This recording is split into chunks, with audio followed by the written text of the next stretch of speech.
Olá, tudo bem? Bem-vindo. Hoje a gente vai falar sobre direito do consumidor.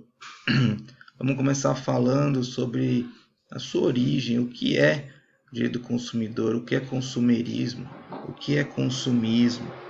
Vamos tratar dessas questões. Você que já é meu aluno Unip, você provavelmente já viu essa aula, então você pode pular ou você pode rever, né? Você já tem o material aí anotado, né? Eu estou fazendo desde o começo para que todo mundo possa conhecer um pouquinho do direito do consumidor. Bom, consumo, pessoal. Consumo como elemento da condição humana, né? O consumo é algo inato a todos os seres humanos, né? Mas também aos seres em geral, os animais.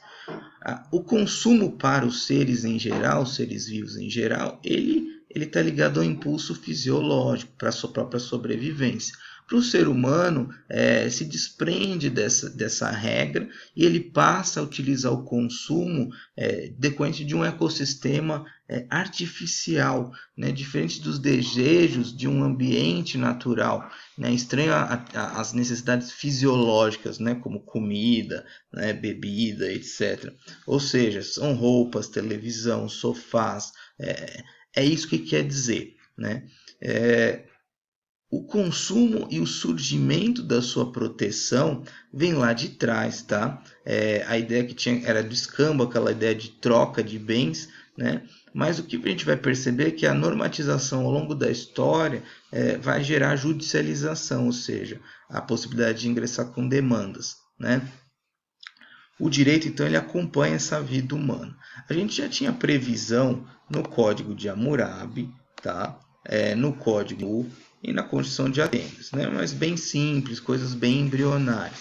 Na Idade Média, a gente tem a França, a Espanha, com penas rigorosas para quem falsificasse vinho, falsificasse ou colocasse no mercado alguma manteiga com uma alteração. Então, vocês percebem que a preocupação vem lá de trás. A proteção, como a gente conhece, vem de uma luta de trabalhadores de frigorífico lá de Chicago no século XIX. Tá? Aí que se marca, então, para o final do século XIX, o início do consumerismo. Consumerismo é essa tendência de proteção jurídica das relações de consumo e que ocorreu ao longo da história. Tá? É a conscientização do consumo e a necessidade de normatização para proteger o próprio consumidor. Né? O consumismo, pessoal, ele tem duas perspectivas. Esse consumismo ele é diferente de um consumerismo. O consumerismo ele nasce para proteger o indivíduo que consome demais, para o indivíduo consumerista. Esse consumerismo ele tem duas perspectivas: econômica. Por quê? Porque é um ciclo de disponibilidade de dinheiro que você tem, né? Ou seja, algo de que quebra a sua rotina. Você recebe um bônus salarial, por exemplo, que você não espera, você faz o quê? Você vai direto para o shopping gastar tudo, né? Dificilmente as pessoas guardam esse dinheiro numa situação de emergência. Então isso é o consumismo dentro dessa perspectiva econômica.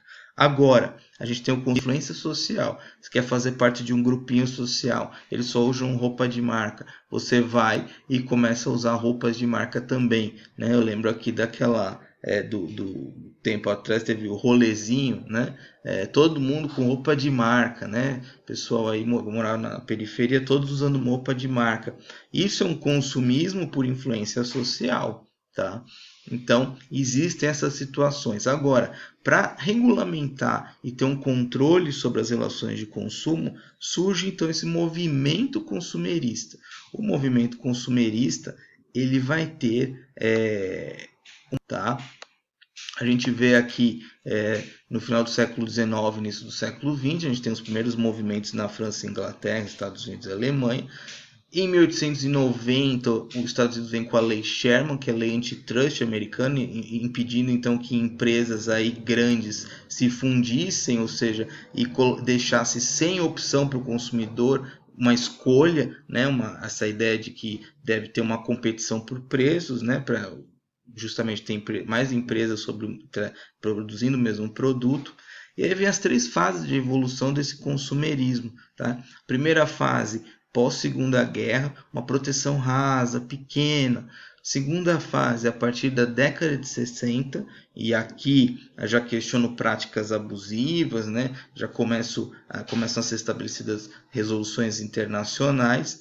E a terceira fase, que é a dos dias atuais, com um espectro mais amplo, mais filosófico, ou seja, a ideia de ecologia e cidadania andam juntos aqui nessa nossa terceira fase. A gente percebe isso claramente, a ideia de desenvolvimento sustentável das empresas, que aí já tem a ver com o direito ambiental, né? Mas eles se dialogam, eles dialogam entre si. Movimentos consumeristas no Brasil. Então, essa proteção jurídica, né, no Brasil começa a ser discutido nos anos 70, essa proteção jurídica, com a criação de associações civis. Vários órgãos começam a ter destaque, e um deles é o que hoje a gente chama de PROCON, né?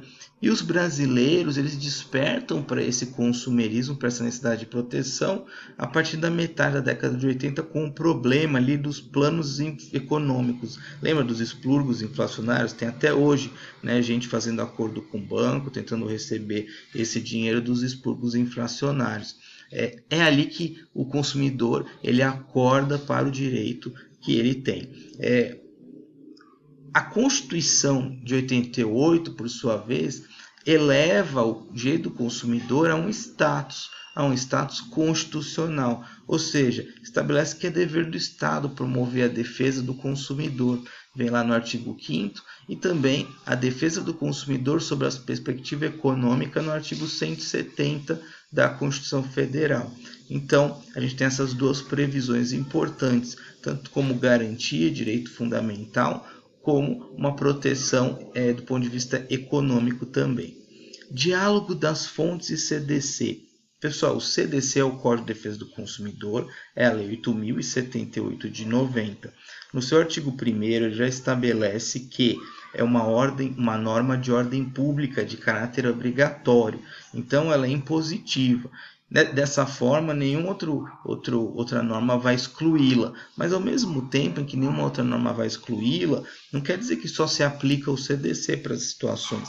Às vezes, as situações em que eu vou aplicar o CDC com outras normas internacionais ou leis ordinárias internas, né? Mas lembrando, o principal problema que se depara aqui, o operador do direito, o estudante do direito, é como você diferenciar uma relação civil, tem um regime jurídico que aplica só o Código Civil, com regramento específico, e uma relação jurídica de direito do consumidor, de aplicação do CDC, que é uma lei especial com regras especiais. O diálogo das fontes significa que eu posso aplicar o direito do consumidor em conjunto com normas internacionais, desde que compatíveis, ou em conjunto com leis ordinárias, desde compatíveis. Então dá para aplicar o Código Civil e o CDC? Dá, né? Às vezes para fundamentar um dano moral.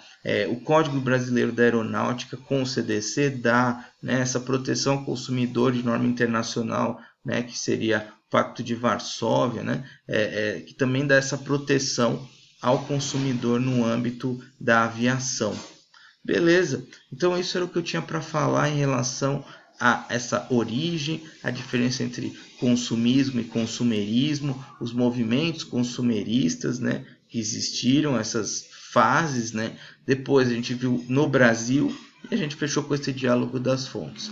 A gente volta então já numa próxima aula, dando continuidade à temática aqui. Valeu, até mais, bons estudos aí para vocês, tá?